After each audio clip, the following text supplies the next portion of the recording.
კომუნალურ გადასახადებთან დაკავშირებული დავების სამომხმარებლო უფლებების დაცვა კვლავ ერთ-ერთ მნიშვნელოვან გამოწვევად რჩება. მიმდინარე წლის პირველ ოთხთვეში საქართველოს ენერგეტიკისა და წყალმომარაგების მარეგულირებელ ეროვნულმა კომისიამ მოქალაქეებს ელექტროენერგიის, ბუნებრივი აირისა და წყალმომარაგების სექტორში კომპანიების მიერ უსაფუძვლო დარიცხული 128,000 ლარზე მეტი ჩამოაწერა. ყველაზე მეტი შემთხვევა ბუნებრივი აირის მიმართულებით დაფიქსირდა. რაც სახის პრობლემებით მიმართავენ მოქალაქეების CEMEX ყველაზე ხშირად, ასევე რამდენად ეფექტიანად მუშაობს მომხმარებელთა უფლებების დაცვის მექანიზმები და რა ბერკეტები აქვს CEMEX კომპანიების მიმართ. თემაზე ვრცლად CEMEX-ის თავმჯდომარესთან დავით ნარმანიასთან ერთად ვისაუბრებთ. მოგესალმებით, ძალიან დიდი მადლობა გადაცემის სტუმრობისთვის. მომხმარებელთა უფლებების დაცვა მარეგულირებლისთვის ერთ-ერთი პრიორიტეტი იყო მთელი წლების განმავლობაში და ყოველ შემთხვევაში ჩემი გადმოსახედიდან ძალიან ბევრი აქტივობაც ჰქონდა და ბევრი ნაბიჯი გადაიდგა. თუმცა რამდენად სწორად გავითავისეთ ჩვენ მოქალაქეებმა ჩვენი უფლებები, რამდენად აქტიურები ვართ მომართვის კუთხით, ან თავად კომპანიები რამდენად მზად არიან რომ დაუშვათ მოქალაქეების მომართვისა და მე უკვე CEMEX-ის შარევის საფუძველზე კონკრეტული გადაწყვეტილება მიიღონ, ეს იქნება ბუნებრივია ჩვენი საუბრის თავარი თემა, თუმცა ის მაჩვენებლები, რომელიც მე ხა გავაცანი, ჩამოწერილი თანხები CEMEX-ის მიერ, საკმაოდ სოლიდურია. ეს ნიშნავს, რომ კომპანიები გამართულად არ მუშაობენ, კომპანიებს არ აქვს სწორი აღრიცხვიანობა, თუ რა პრობლემასთან გვაქვს საქმე, იმიტომ რომ 130,000 ლარამდე ჩამოწერა, ეს არ არის 2 ლარი, ხო? ანუ საკმაოდ დიდი თანხაზეა ლაპარაკი. ყოველს დიდი დარღვევა მოდიოდა მაგალითად ელექტროენერგიის შემთხვევაში. რა პრობლემებია, რომელსაც რეალურად ვაწყდებით ამ მიმართულებით? მოგესალმებით, პირველ რიგში მივესალმები ტელემაყურებლებს. ძალიან მნიშვნელოვანია მომხმარებელთა უფლებების დაცვის თვალსაზრისით არასწორად დარიცხული და ხანდაზმული დავალიანებების ჩამოწერის მექანიზმი, რომელიც CEMEX-ს აქვს. ამ ჩამოწერილ თანხებში შედის ორივე, ანუ როგორც არასწორად დარიცხული თანხა, ასევე შედის ხანდაზმული დავალიანება. თუ დავალიანების წარმოშობიდან 3 წელზე მეტია გასული, ესეთი დავალიანება ითვლება ხანდაზმულ დავალიანებად და მარეგულირებელ კომისიას აქვს უფლებამოსილება მომხმარებლის მომართვის საფუძველზე ჩამოაწეროს აღნიშნული თანხა. ამიტომ ამაზე მოგმართავენ ჩვენ მომხმარებლები, იციან მათ ამის თაობაზე. ხოლო მეორე ნაწილი ეს არის ან მრიცხველის გაუმართავობით, ან რაღაცა ასე თქვათ, როცა მომხმარებელმა დააზიანა მრიცხველი და კომპანია ამის სანაცვლოდ მოხმარებაზე აწერს თანხას, მე უკვე ჩვენ ვნახულობთ, როცა მომხმარებელი გაასაჩივრებს ჩვენთან, რამდენად სწორად დაარიცხა კომპანიამ აღნიშნული თანხა და შესაბამისად ვახდენთ კორექტირებას. რამდენად ხშირია ასეთი შემთხვევები და რამდენად ის აღრიცხვიანობის სისტემა კომპანიებს რამდენად გამართული აქვს? აღრიცხვიანობის სისტემა მოწესრიგებულია, თუმცა არის ცალკეული შემთხვევები, როცა მრიცხველები ზიანდება, იმიტომ რომ ეს არის ძირითადად მექანიკური მოწყობილობების საშუალებები, რომელთაც გააჩნიათ თავისი ექსპლუატაციის ვადა, თუმცა ისევე როგორც ნებისმიერი სხვა მექანიკური საშუალება რაღაცა პერიოდის მერე შეიძლება დაზიანდეს. არის შედარებით ახალდაყენებული ელექტრონული მრიცხველებიც, ეგრეთ წოდებული smart მრიცხველები, რომლებიც ასევე სხვანაირი ტიპის მრიცხველებია. ძირითადად მექანიკური ტიპის მრიცხველებია, რომლებიც ზიანდება. ამ შემთხვევაში ხდება მრიცხველის ლაბორატორიული შემოწმება და როცა ლაბორატორია დაადასტურებს იმას, რომ მრიცხველი იყო დაზიანებული, ამ შემთხვევაში მე უკვე ხდება დარიცხული თანხის კორექტირება. მაგალითად თქვათ, რამდენს მოიხმარდა წინა წლის ანალოგიურ პერიოდში მომხმარებელი, ბოლოს ამი თვის მოხმარება რამდენი იყო და ასე შემდეგ და იმის შესაბამისად ხდება თანხის კორექტირება. მომხმარებელი როგორც წესი აქტიურია, იმიტომ რომ მომხმარებელმა იცის, რომ ორგანო, რომელთაც მათ პრეტენზიის შემთხვევაში შეუძლიათ მიმართონ, ეს არის CEMEX-ი. ამის თაობაზე მათ იციან ტელევიზიით, რადიოთი, სხვადასხვა საინფორმაციო საშუალებებით, ელექტრონული პლატფორმებით. რამდენ ხანში იღებთ გადაწყვეტილებას? გადაწყვეტილება ჩვენ ვიღებთ ყველაზე მეტი 3 თვეში, იმიტომ რომ ჩვენთან ადმინისტრაციული წარმოება მიმდინარეობს და ეს ვადები განსაზღვრულია კანონმდებლობით და კიდევ ძალიან მნიშვნელოვანი ის არის, რომ ჩვენთან მომხმარებლის საჩივრის განხილვა ხდება ბაჟის გადახდის გარეშე, განსხვავებით სასამართლოსგან არ იხდებინება ჩვენთან ბაჟი, შესაბამისად მომხმარებლისთვის კომფორტულია თან ფინანსური, ესე თქვათ, დანახარჯი მას არ აქვს დავის განხილვის დროს და ამავდროულად ის სწრაფად მოხდება მისი პრეტენზიის განხილვა, ამიტომაც ჩვენს მიერ მიღებული გადაწყვეტილებები ძალიან იშვიათად გადადის სასამართლოში. თუ არ დააკმაყოფილა მომხმარებელს ჩვენმა გადაწყვეტილებამ, ამ შემთხვევაში მას შეუძლია მიმართოს სასამართლოს, ისევე როგორც თუ კომუნალურ კომპანიას არ დააკმაყოფილებს ჩვენს მიერ მიღებული გადაწყვეტილება და არ დაეთანხმება მას ერთი თვის ვადაში გადაწყვეტილების ჩაბარებიდან, ანალოგიურად კომუნალურ კომპანიასაც შეუძლია რომ მიმართოს სასამართლოს. თუმცა იმის გათვალისწინებით რომ სამთვიანი ვადა ახსენეთ და გასაგებია რომ დავუშვათ მთლიან ამ პროცესს მოკვლევას დრო დაჭირდება, აი ამ 3 თვის განმავლობაში რა ხდება?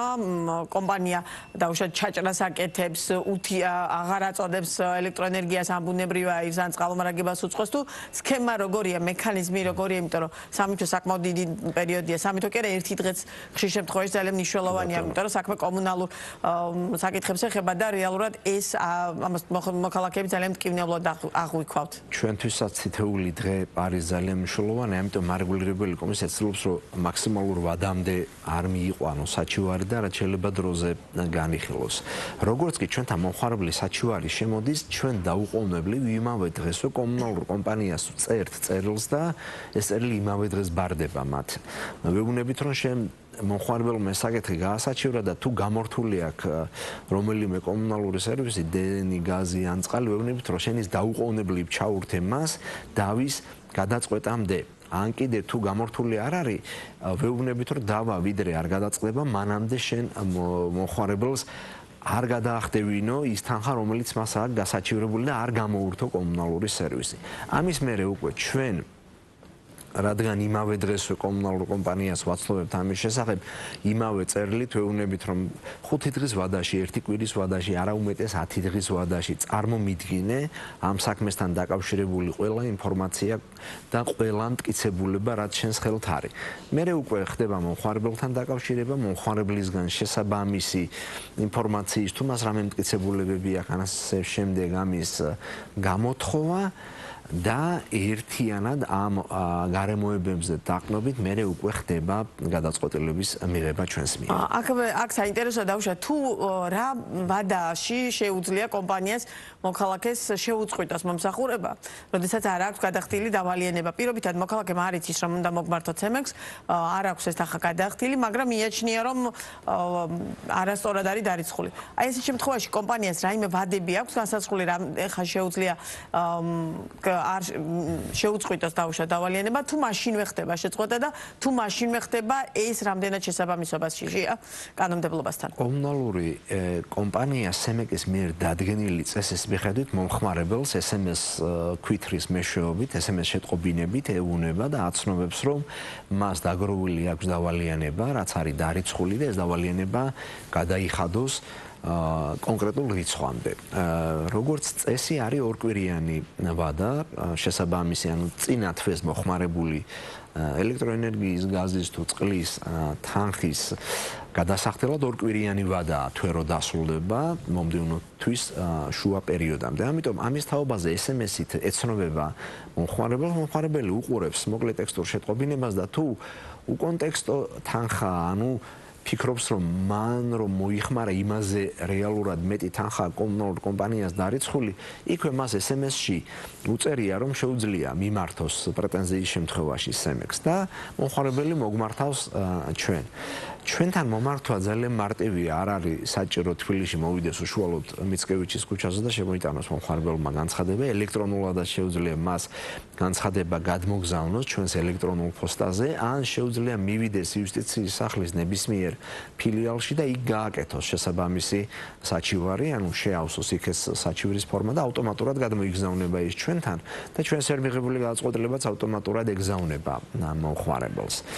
თავად კომპანიები რამდენად მარტივად მოდიან თანამშრომლობაზე, გასაგებია რომ CEMEX-ის შემთხვევაში მათ მოუწევთ ასეც და ისეც თანამშრომლობა, თუმცა რამდენად იაზრებენ რომ მომსახურების ხარისხის გაუმჯობესება არის მათივე ინტერესში და არა მხოლოდ მოქალაქის.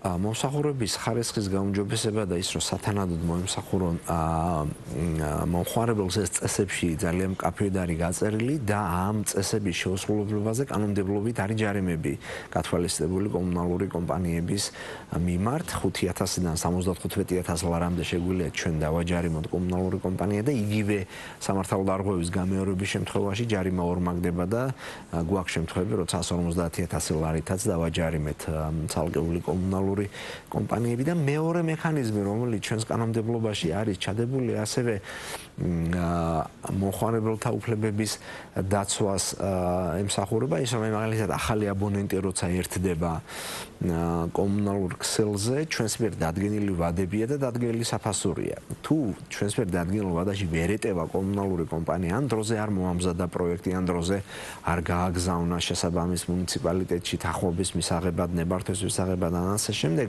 ჩვენ ესეთ შემთხვევაში ვადის დაკლებას ვახორციელებთ და მომხმარებელსერიცხება ამისთვის კომპენსაცია ანუ მიერთების საფასური უნახევრდება პირველ შემთხვევაში თუ მაგალითად თქვა 1000 ლარი უნდა გადაეხადა 500 ლარად მიერთდება თუ კიდე გადააცილა მეორევა და კომუნალურმა კომპანიამ საერთოდ ნულდება მიერთების საფასური და საფასურის გადახდის გარეშე ერთდება მომხმარებელი ამიტომ ეს ყველაფერი ჩადებულია ერთ მხარეს მომხმარებელთა უფლებების დაცვის მხარეს მაგრამ მეორე მხარესაც აგვაქვს ჩვენ გარკვეული ბერკეტები მომხმარებელმაც არ უნდა დააზიანოს კომუნალური მრიცხველი თუ მისი ბრალიულობით არის მრიცხველი დაზიანებული და იყო შემთხვევები როცა მომხმარებელი იპარავდა ელექტროენერგიას ან გაზს ან წყალს ესეთ შემთხვევაში სანქცია მომხმარებელზეც ვრცელდება და მან ესე იგი დაზიანებული მრიცხველის საფასურიც უნდა გადაიხადოს და პლუს მრიცხველის ლაბორატორიული შემოწმების საფასური და შესაბამისი